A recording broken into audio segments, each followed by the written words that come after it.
क्या बात है यार, क्या बात है यार। इतने सारे रिकॉर्ड तोड़ दिए एक ही मैच के अंदर पाकिस्तान ने यार। मतलब यकीन नहीं आ रहा कि ये वही टीम है जो अभी पिछले दोनों मैचेस भी हारी, चैंपियंस ट्रॉफी के अंदर भी हारी। यकीन इसलिए नहीं आ रहा कि वाकई में ये वही टीम नहीं है जो चैंपियंस ट्रॉफी हारी है, जो उससे पहले ट्राई सीरीज हारी थी और उससे पहले पता नहीं क्या क्या कुछ हारी थी। ये जो टीम है ये थोड़ी सी डिफरेंट है।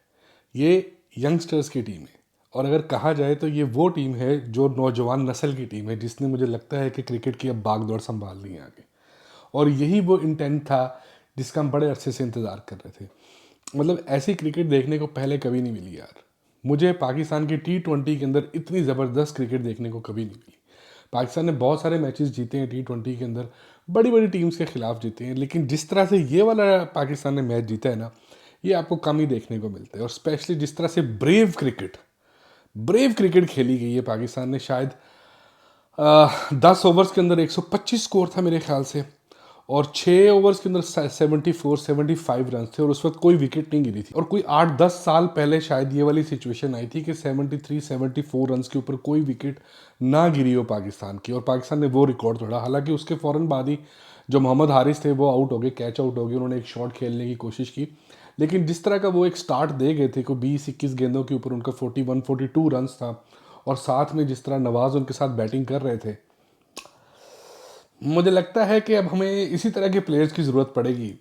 हमें इसी तरह के प्लेयर्स की ज़रूरत पड़ेगी आगे, अगर हमने मैचेस जीतने हैं। आगे जो एशिया कप आने वाला है, जो T20 का वर्ल्ड कप आने वाला है, और यहीं से हमें वो लड़के मिलेंगे, यहीं से वो टैलेंट मिलेगा जिसकी हमें बहुत अरसे से तलाश थी। कहीं ना कहीं अब बहुत सारे लोगों को ये भी फील हो रहा होगा कि यार वो जो पुराने हमारे क्रिकेटर्स थे उनका क्या होगा। क्योंकि आज जिस तरह की मोहम्मद नवाज ने बैटिंग की है, 44 गेंदों के ऊपर, 44 गेंदों के ऊपर उसने अपनी सेंचुरी कंप्लीट की है। सेंचुरी कंप्लीट की है, अपनी मेडन सेंचुरी। ये वो बंदा है जो पिछले दोनों मैचेस के अंदर 0-0 के ऊपर आउट हुआ था, और आज इस बंदे से काफ़ी ज़्यादा उम्मीदें थी। अच्छी बात ये थी कि बार बार इनको बैक किया गया, इनको एक और मौका दिया गया, और आज जिस तरह का मौका उनको मिला है, उन्होंने उस मौके का फ़ायदा उठाते हुए अपनी सेंचुरी कंप्लीट की है, अपनी मेडन सेंचुरी। और सुनने में तो ये भी आ रहा है कि कोई बाबर आजम का रिकॉर्ड भी तोड़ दिया है सेंचुरी का। फास्टेस्ट सेंचुरी बना दी है पाकिस्तान की तरफ से 44 गेंदों के ऊपर, जो कि वाकई में बहुत बड़ी बात है एक यंगस्टर की तरफ से यार। जब वो इतना अंडर प्रेशर हो कि वो पहले दोनों मैचेस के अंदर जीरो पे आउट हो गया, और वो भी कोई नया रिकॉर्ड हो वो भी एक नया रिकॉर्ड हो जिसके अंदर वो दो मैचेस में जीरो पे आउट हो गए हो, और उसके बाद वो सेंचुरी बनाए। अब देखो इस मैच की अगर बात करें ना, तो पाकिस्तान ने जिस तरह से ये रन चेस किया है, आपको दुनिया के अंदर बहुत कम टीमें इस तरह के इंटेंट के साथ खेलती हुई नजर आती हैं। स्पेशली पाकिस्तान की तरफ से तो आप कभी एक्सपेक्ट ही नहीं कर सकते हो कि यार पाकिस्तान की टीम जो है वो इस तरह की क्रिकेट खेलेगी। हमारी तो हमेशा से ये आदत रही है कि यार अगर 150 स्कोर है तो हमने 19वें ओवर में पूरा करना है। अगर हम जीत जाते हैं, अगर 110 है तब भी हमने 19वें ओवर में पूरा करना है, और अगर कोई 80 स्कोर है तब भी हमने कोई 18 ओवरों में पूरा करना है, और हमारी उस वक्त भी कोई 7-8 विकेट्स गिर चुकी होंगी। हमने हमेशा से, अगर हम अपना पास देखें, तो अपने क्रिकेट के फैंस को, जो हमारे प्लेयर्स होते थे, वो हमेशा से ही ठीक ठाक डिप्रेशन देते थे उनको फ्रस्ट्रेशन देते थे। लेकिन अब जो क्रिकेट देखने को मिल रही है ना, स्पेशली इस मैच के बाद, ये वाकई में बहुत डिफरेंट क्रिकेट है यार। और ये वो क्रिकेट है जो पाकिस्तानी फैंस एक्सपेक्ट कर रहे हैं। आप सोच सकते हो कि 200 प्लस का टारगेट हो, और वो 200 प्लस का टारगेट आप 15वें-16वें ओवर के अंदर पूरा कर लो यार, ये बहुत बड़ी बात है। इनफैक्ट ये वो प्लेयर्स हैं जो हो सकता है कि आने वाले टाइम के अंदर आपकी टीम के अंदर परमानेंटली आपको दिखाई दें। लेकिन यहाँ पे ना एक सबसे इंपॉर्टेंट बात ये है कि जहाँ पे हम सब चीज़ों को अप्रिशिएट कर रहे हैं कि आवाज़ ने बहुत अच्छी क्रिकेट खेली, हारिस ने बहुत अच्छी क्रिकेट खेली, लेकिन मुझे क्रिटिकली अगर मैं बात करूँ ना, तो एक एक चीज़ का डाउट है कि जो हारिस की शॉट्स थी ना, वो फुल फ्लेज शॉट्स थी। वो बंदा ट्राई कर रहा था, और जो छक्के चौके लग रहे थे वो उसके पूरे पल्ले के ऊपर आ रहे थे। मतलब वो कोई मिस शॉट्स नहीं थी, या ये नहीं था कोई एज लग रहा था, वो प्रॉपर बैटिंग शॉट्स खेल रहे थे। लेकिन जो नवाज की शॉट्स थी ना, अगर आप वो शॉट्स देखो, तो वो प्रॉपर शॉट्स नहीं थी यार। वो शॉट सिलेक्शन के अंदर आपको थोड़ा सा आपको डाउट जरूर नजर आता है कि वो जो शॉट सिलेक्शन थी वो परफेक्ट शॉट्स नहीं थी। दो चार शॉट्स उनकी ऐसी थी जो उन्होंने खेली लेग साइड पे थी, लेकिन बल्ले को एज लग के गेंद दूसरी तरफ गई। एक दो शॉट्स ऐसी थी, ग्राउंड छोटा होने की वजह से वो बाउंड्री क्रॉस कर गई, हालांकि वहां पे फील्डर्स मौजूद थे। अगर यही ग्राउंड बड़ा होता तो शायद उनके लिए मुश्किल आती। देखो यार, बात यह है कि जो उन्होंने स्कोर बनाए हैं वो तो वाकई में तारीफ के काबिल हैं, लेकिन जो उनकी शॉट सिलेक्शन है ना, उसके ऊपर अभी भी इम्प्रूवमेंट की ज़रूरत है। शुरू में आते ही अगर आप पहले ओवर से शॉट खेलने की कोशिश करते हो, कई दफ़ा आप उनकी बॉल जो मिस हुई है वो इस तरह से मिस हुई है जिस तरह, अगर आपको याद हो, मुरलीधरन शॉट खेलते थे, लास्ट के अंदर आके वो विकेट छोड़ के शॉट मार रहे होते थे, जो गेंद बल्ले के ऊपर लग गई वो ग्राउंड के बाहर, जो नहीं लगती थी अगर वो सीधी कहीं विकेटों में आ जाती थी तो वो उस पर आउट हो जाते थे। ये जो चीज़ है ना यार, ये थोड़ा सा मतलब ऐसा है कि जो इम्प्रूवमेंट की ज़रूरत है नवाज़ को, स्पेशली पाकिस्तान की बैटिंग कोचेज़ की तरफ से उनको इस चीज़ के ऊपर थोड़ा सा कॉन्फिडेंस देना चाहिए कि आपको आते ही हर बॉल के ऊपर हिट करने की ज़रूरत नहीं है यार। चाहे 200 का भी टारगेट है, अगर आपने शॉट खेलना भी है तो आपकी शॉट सिलेक्शन उन गेंदों के ऊपर होनी चाहिए जो आपको लग रहा है कि हाँ यार ये थोड़ी सी लूज शॉट बॉल है, इसको मैं शॉट खेल सकता हूँ। अब हर बॉल को तो आप शॉट नहीं खेल सकते हो ना। आप एक शॉट खेल दोगे, आप दो शॉट्स खेल दोगे, लेकिन डेफिनेटली आप एक एक शॉट, एक बॉल मिस करोगे और उसके ऊपर आप आउट भी हो सकते हो। जिस तरह हारिस ने शॉट खेली आज, जिस पे वो आउट हुए, वो गेंद हवा में उठ गई, उनसे मिस जज हुआ है गेंद का, बल्ले का एज लगे और पीछे कीपर ने पकड़ लिया, कैच आउट हो गए। लेकिन इस सब के बावजूद जो आज हमारे बैटर्स ने बैटिंग कर दी है और जिस तरह खेल लिया है, मुझे तो ऐसा लग रहा है कि अगर ये अगले दोनों मैचेस भी इस तरह खेल गए तो फिर जो हमारे दुनिया के नंबर 1 बैटर्स थे, कहीं उनका वापस टीम के अंदर T20 में आना मुश्किल में ना पड़ जाए। और ये चीज़ बहुत सारे जो पाकिस्तान के लोग हैं जो उनको बैक करते हैं और बिला वजह बैक करते हैं, कहीं उनको ये बात बुरी ना लगे, ज़्यादा बुरी ना लगे, और वो क्या करेंगे ये मुझे नहीं समझ आ रही। क्योंकि जो इंटेंट था, जो हमने चैंपियंस ट्रॉफी के अंदर मिस किया, जो हमने T20 के पिछले वर्ल्ड कप में मिस किया, उसके अलावा वनडे के अंदर मिस किया, वो इंटेंट आज हमें नज़र आया है।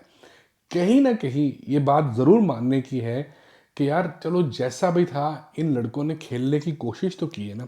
200 को देख के ये घबरा तो नहीं गए थे, इनके हाथ पांव तो नहीं कांपना शुरू हो गए थे या फूल गए थे या चेहरे के ऊपर कोई इनकी ऐसी परेशानी टपक रही थी कि यार ये 200 रन कैसे बनेंगे। जिस तरह से आते ही इन्होंने संभाला है, भाग दौड़ संभाली है इस मैच की, वो देखने के काबिल थी यार। उसको देख के मजा आया है। शॉट्स खेल रहे थे, ठीक है ग्राउंड छोटा था, बैटिंग ट्रैक था और मजा आ रहा था बैटिंग करने का। उन्होंने भी कुटापा चढ़ाया है, पाकिस्तान ने भी प्रॉपर उसी तरह से कुटापा चढ़ाया उनके बॉलर्स का। तो ये चीज अप्रिशिएट करने वाली है कि उसी पिच के ऊपर वो खेल रहे थे, इसी उसी पिच के ऊपर हमारे बैटर्स खेल रहे थे। वरना पास्ट में क्या होता था कि कंडीशन सेम होती थी, वो स्कोर बना जाते थे, वो अंडर प्रेशर नहीं आते थे जो दूसरी टीम होती थी। हमारे वाले पता नहीं बिला वजह क्यों अंडर प्रेशर आ जाते थे, इनसे नहीं खेला जा रहा होता था। और कहीं ना कहीं ये अपनी सेंचुरी को लेके भी कर रहे होते थे। जहां पे सेंचुरी की बात है, सलमान अली आगा ने जो अपनी 50 बनाई है, उन्होंने जब 50 कंप्लीट की, मेरे ख्याल से उस वक्त 10 या 11 स्कोर चाहिए था और 6 स्कोर चाहिए था शायद नवाज को अपनी सेंचुरी कंप्लीट करने में। तो उन्होंने भी प्रॉपर साथ निभाया है और कोशिश की है कि किसी ना किसी तरीके से नवाज की जो सेंचुरी है वो कंप्लीट हो। वहाँ पर उन्होंने सिंगल एक दो जगह पे सिंगल लिया है और नवाज को खिलाया और फिर नवाज ने अपनी सेंचुरी कंप्लीट की है, कि वाकई में एक बड़ी बात है यार। और जिस तरह की उन्होंने अपनी डेब्यू सेंचुरी बनाई है, आने वाले दिनों में उनको चाहिए कि वो इसी तरह की बैटिंग करें, थोड़ा सा संभल के खेलें और अपनी बैटिंग के अंदर और बेहतरी लेके आए, क्योंकि ये वो प्लेयर्स हैं जो हमें ओपनिंग स्पेल में भी चाहिए, जो हमें मिडल ऑर्डर के अंदर भी चाहिए। क्योंकि हमें तो हमारी ओपनर्स ही नहीं मिल रहे होते। हम उन प्लेयर्स को ओपनिंग के अंदर लेके आ रहे होते हैं जिनका नंबर नीचे होता है या वन डाउन होता है, और क्योंकि हमारे पास ओपनर्स नहीं होते तो फिर हम बिला वजह उनको वहां पे धकेल देते हैं। अब एटलीस्ट हमारे पास ये तो है ना कि सैम अयूब है, हमारे पास हमारा फौजी है। अब हमें यहाँ से भी कोई ना कोई ओपनर मिल सकता है। अगर देखा जाए तो हारिस को हम लेके आ सकते हैं, साथ में नवाज है।